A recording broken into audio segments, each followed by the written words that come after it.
thiên lung chung ril bera một lọ na rong rong tên nên hianin ma a chua lang lo a om si lo ka swal na rong rong tên le ka fellow na tên reng ne i ma a ka lo guna i không ai na ka ti la che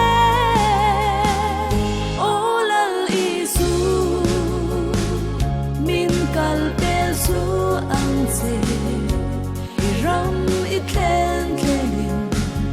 min sherem ro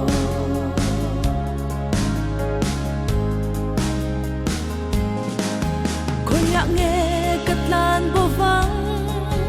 khoya nge ka biru kang tui fin ria thu bera le van sanga po I omma se ola po kal cho nắng ilo om zel sia I thuk zia le san zia ka shepherd lo ka swal na zong zong tele ka fellow na tin reng ne I ma ka lo guna I không ai na ka ti la che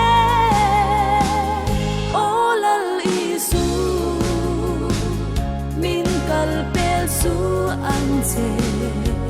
I ram it ken kenin min sherem ro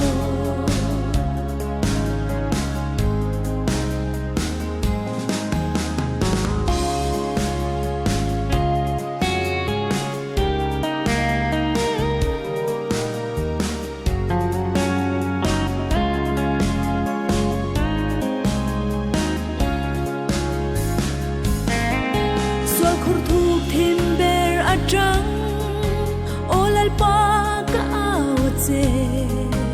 dang lo chu tu dang ma hi